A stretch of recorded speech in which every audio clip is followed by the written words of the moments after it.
Well, surprisingly, I already have another load. So the truck is strategically positioned to act as a tripod, and I'm in Sudbury, Ontario. So this is the load I talked about yesterday, and the guy disappeared. You know, after we talked, I didn't hear from him for about 4 hours, and then I just drove to North Bay like I wanted to, and I shut down there, and then I'm sitting eating my oversized burger with real Canadian beef, and my phone rings, and this guy says, well, we're good to go.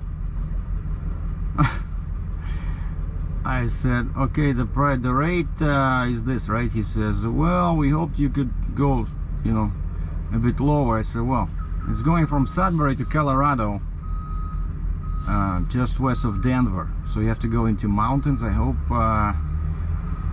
there's no chain law. Well, it's, you know, middle of May, otherwise I'll have to get some chains.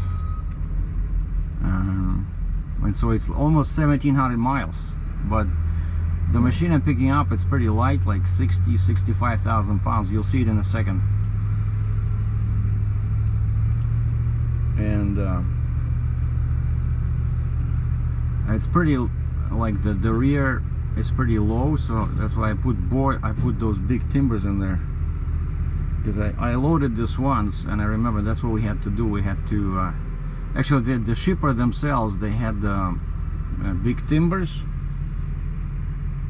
but I have some boards in there, you know, but I'm pretty sure that we'll have to load the rear wheels on the timbers. But it's going to be a super interesting load. I like these loaders, you know, they're easy to load. I remember, I think I loaded here and I took it to the very bottom of Texas, where it was actually going to Mexico, but you know, I cannot go into Mexico because of my insurance limitations,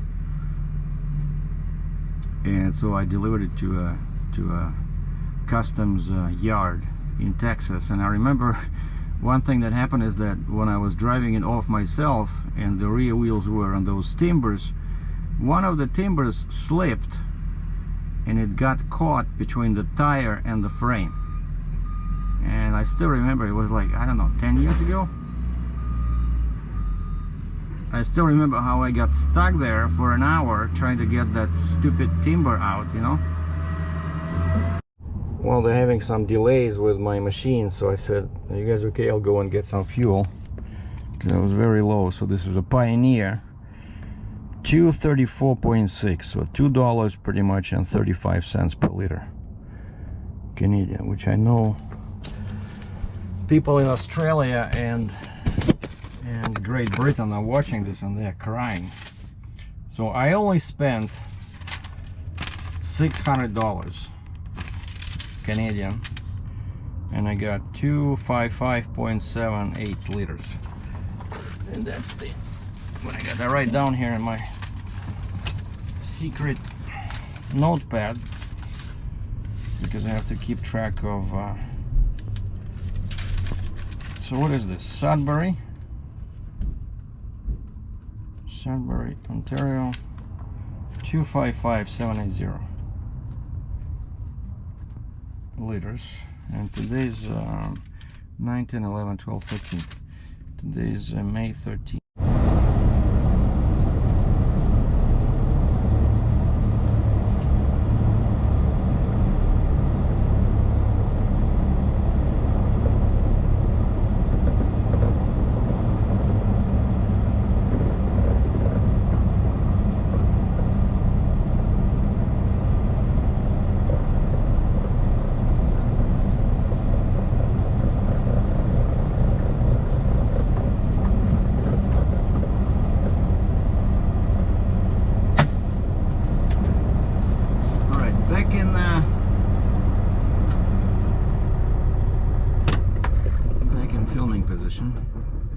But I see that's the one on the other side, that ugly machine. That's not mine, because that's not a loader, and has something with it looks like a drill rig. Yeah, because there's a bunch of cables in the back there, But yeah, mine is just a loader. It's like, you know, like a regular wheel loader, except it's for the mine, so it's very low profile. Should be a cool looking machine. I know the make and model, and I don't know, maybe I should go inside and ask him what's going on. There was a guy in a pickup truck here, but then I asked him before I left, so do I have enough time to get fuel? He says yeah. But I said, what's going on with my machine? He says, I have no idea. So I think I'm gonna go and talk to somebody there. Very good news. Talked to a kid in there, a mechanic, and he says, we hate those guys. It's basically, it's another division of the same huge company that deals with this mining equipment. That's a shop where they fix something, so I'm guessing they were preparing this machine for shipment. And he says, I always feel bad for truck drivers. He says, whenever it's a load that's coming from that location to here, and he said it's too tight over there, so they always load here, but they have to drive that machine over here. He says that division is always behind, and he says truckers always have to sit here for a long time. And I would complain to my broker, but the broker is in Oregon, and so it's useless to complain because my time is well, almost 10. So, but over there it's only 7 in the morning. So, but if I wait one more hour, I'll just tell him, hey, I've been here since 8, what is it, like 8, let's say 8:30. So I'll give him 3 hours. I'll give him 3 hours free. After that, it's $150 US an hour. I don't care, because it's not a 35-ton trailer, it's a 60-ton trailer. You know, I'm not fooling around. People pay me a lot of money to haul loads. I cannot just sit here, and plus I got stuff to do, right? I gotta get back, and you know, if they keep me here half a day, and then it'll take, let's say, a couple of hours to load, you know, properly secure everything, I still have almost 5 hours to drive down to my place. But if this is not ready, like I heard somebody say something on the phone, end of the day, you know, but if this is not ready before lunchtime, I'll just leave, you know, because I had to come here anyway. Like that guy said, why don't you move that machine since you're going that way anyway? I'm still laughing thinking about that some people would expect, you know, that kind of a favor from you. Yeah, you know, it's only 60,000 pounds, you're going that way anyway, so yeah, I'll just leave, you know. Honestly, I don't want to go to Colorado. It's too far. The rate is mediocre.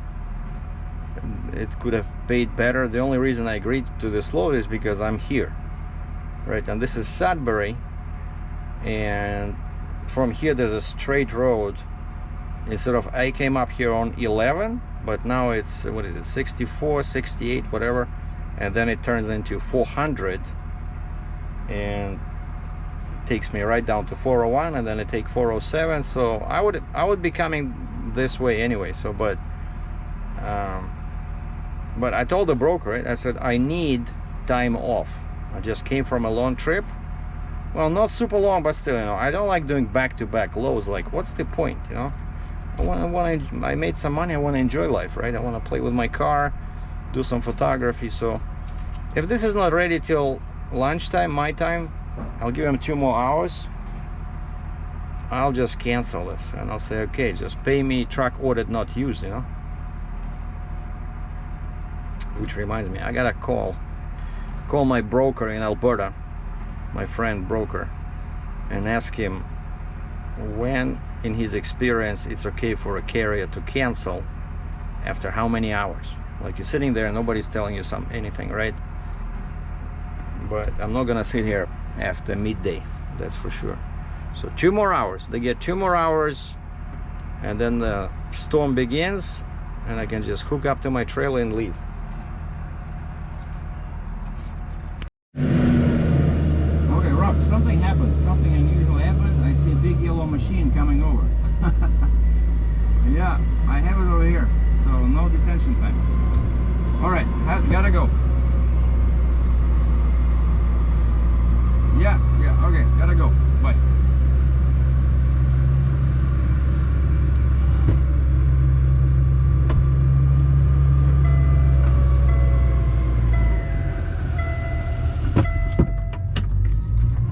Wow, it's here.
Minutes to 1, and I just finished loading. Even though it's, you know, it's supposed to be a simple machine, but it doesn't have that many convenient tie downs. Like there's 2 in the front, easy, but then in the back you have to climb under, you know, and nothing worked. It took forever to tie down the rear, and then also the bucket is tricky. Tying down the bucket was tricky,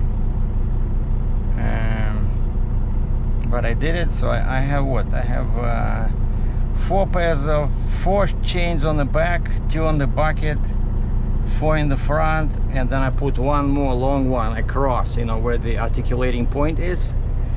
And I made sure to ask him if we can lock the articulation, and the guy climbed on top and there was a pin. He dropped a pin somewhere there. So all by the book. And the good news, like I said, is that it's the bucket is the widest point, and it's still like 8.5 or maybe 8.6, but I'm not sure how weight is distributed. So even though it's 64 or 65,000 pounds, I spent another half an hour dragging the timber, putting it under the axle, rolling on it, then releasing the chains, rolling off, dragging that huge timber back, tying it down. But now I have 4 axles on the back on the ground, and I have the pusher on the ground, and I can see that the gauges show like 51 psi, so I'm guessing I'm somewhere around just slightly, maybe like 45,000 pounds.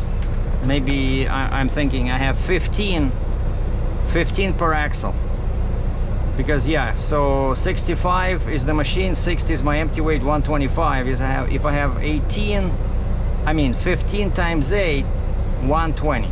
No, that's too much.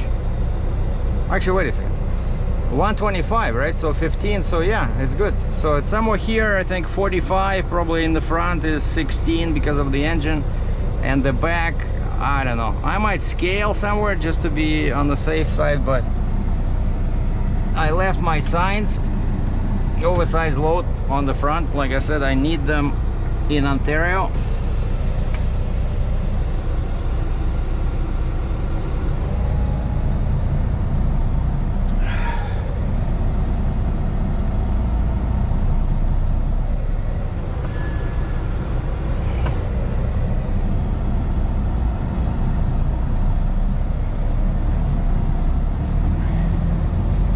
See, all wheels are spinning.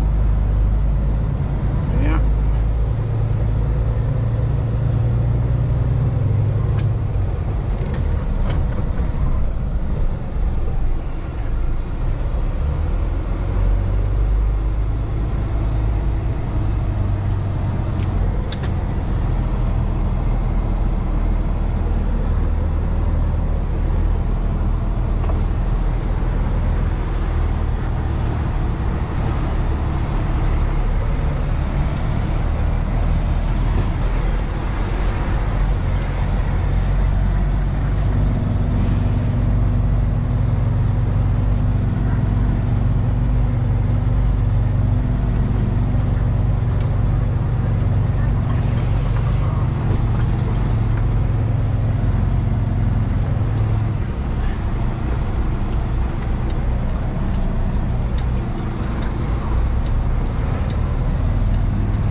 Interesting intersection. No signs, nothing.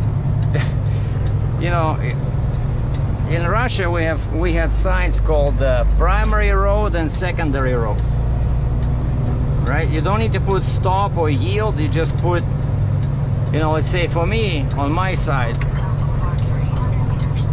it'll, well, actually no, if I'm on the if I'm on the secondary road, they would put a yield sign. All right, now here I gotta drive very slow because this stretch over here that starts, it's probably the worst road I ever been on. It's totally broke.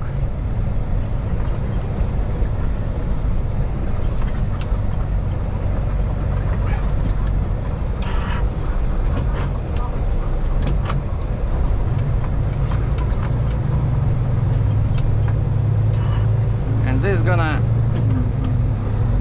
gonna last for about 500 meters, like 1/3 of a mile. And it's gonna get worse over there at the corner. I mean, for cars it should be okay, but for a big truck, you know, with our super tough suspension,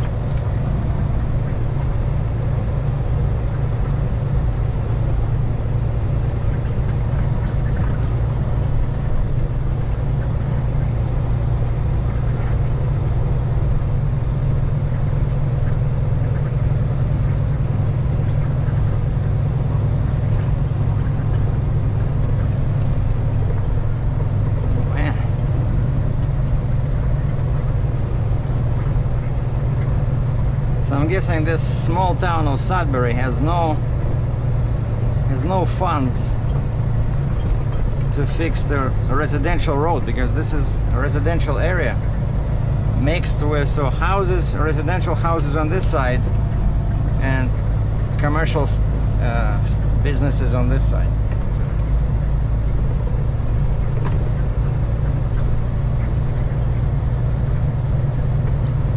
Alright, and this is the end, finally.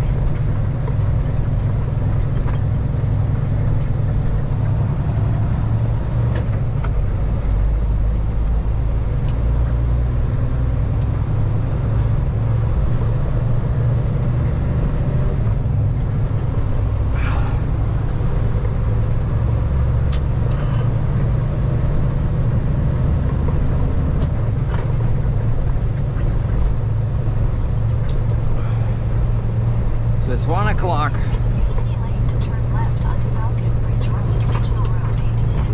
I had one coffee, and I went to buy diesel fuel there at Pioneer gas station. I said, "Do you have coffee?" She says, "No, we only have cold coffee." I look at what she means, and you know, she has those cans, you know, cans of iced coffee.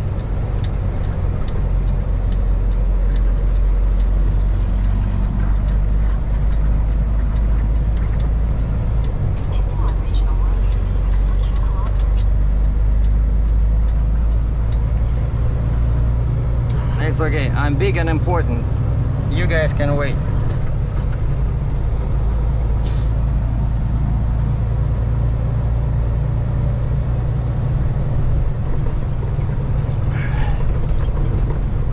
And I think we'll be turning left somewhere here. There's an international truck dealer.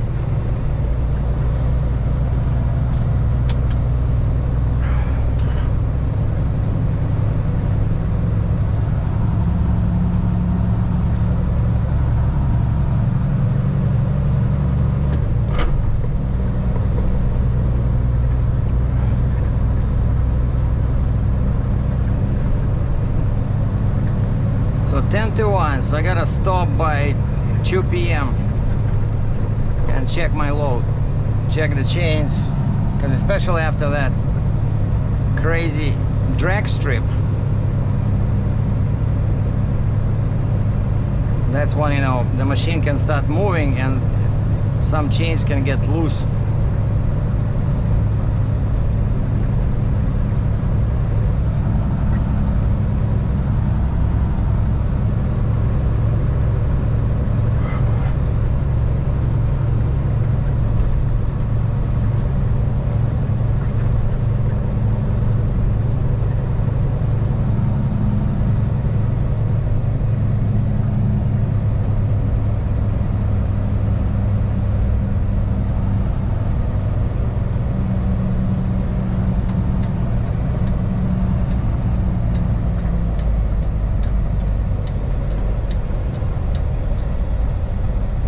be turning left on the next intersection.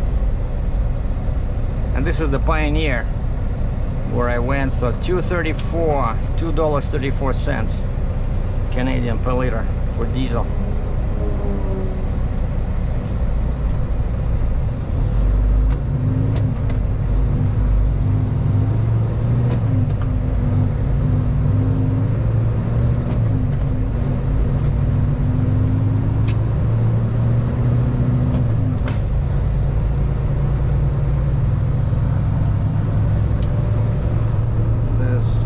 The only way. Oh, okay. There'll be a set of lights. 600 meters. Turn left onto Trans-Canada Yeah, I see. Highway, Ontario 69 South. Left is south, but I need to go to the truck stop, so it's right. So now I remember. There'll be a ramp to the right.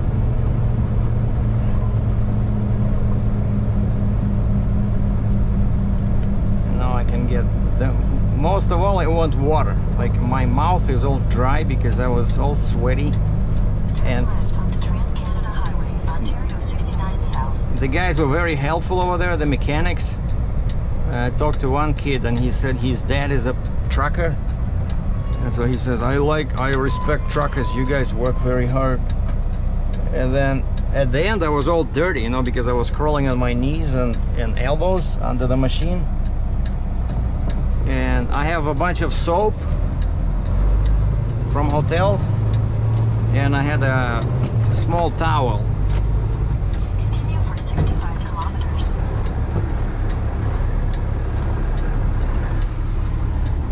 Man,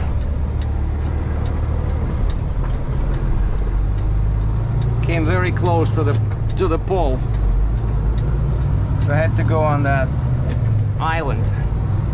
I hate these islands, you know, like they put these stupid curves everywhere.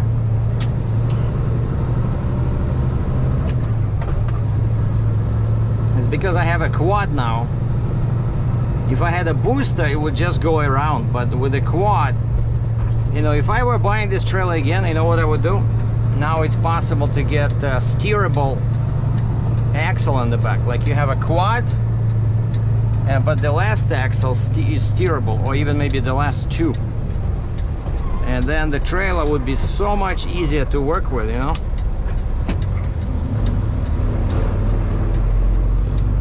Alright, so this is the Petro Pass. I never buy fuel here because I don't have the Petro Pass card.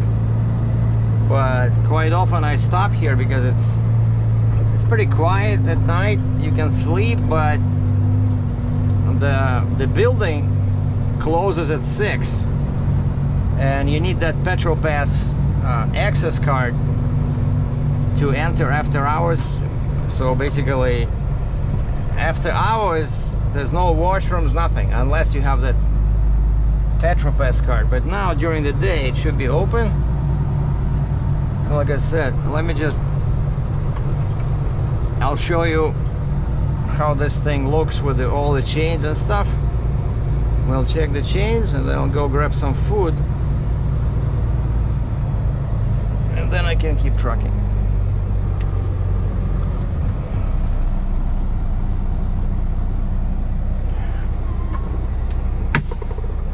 But man, I'm so thirsty.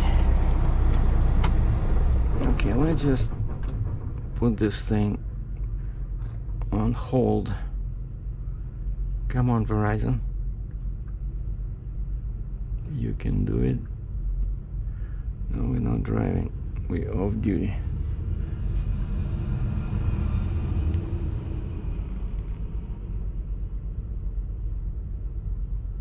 Probably there was poor signal. It shows from 9:45. Oh, okay, it found driving. Usually if there's a poor signal somewhere, it keeps showing everything as if I was off. But then at the end of the day it will correct itself.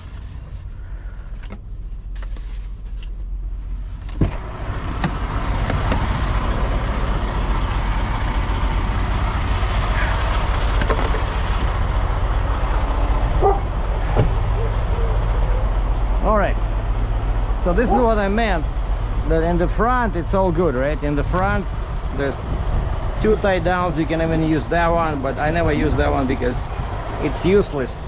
But you see this, how I did? This one pulls this way, this one pulls this way. Perfect. I wish they would give you these on the back, but look at these wheels. Monster. And then that's what I put inside. It was pretty tricky to thread it like that.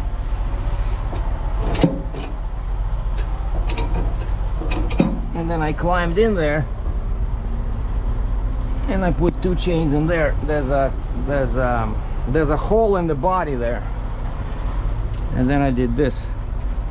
There's 2 eyes in here, and I tie them down against the tires.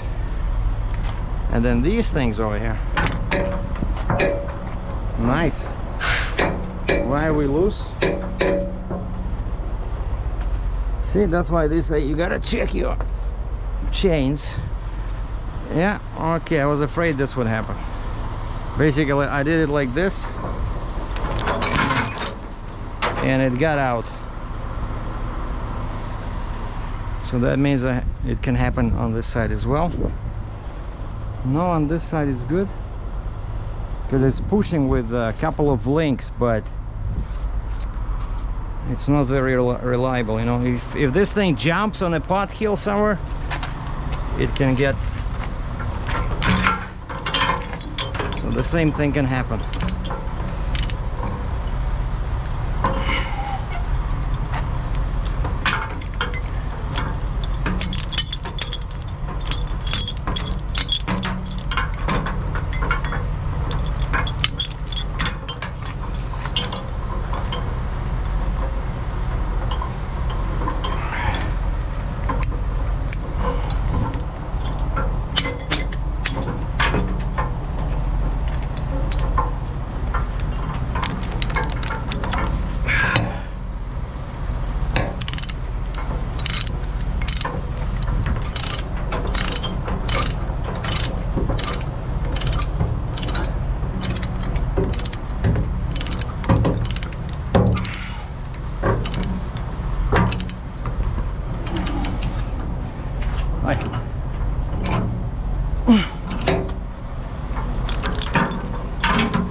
Okay, let's fix that one. Maybe I'll switch on my lights because I'm gonna be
a good workout today.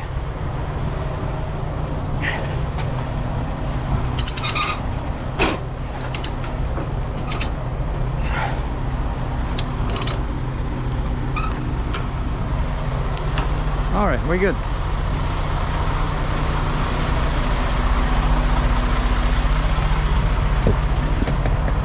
Thanks for watching.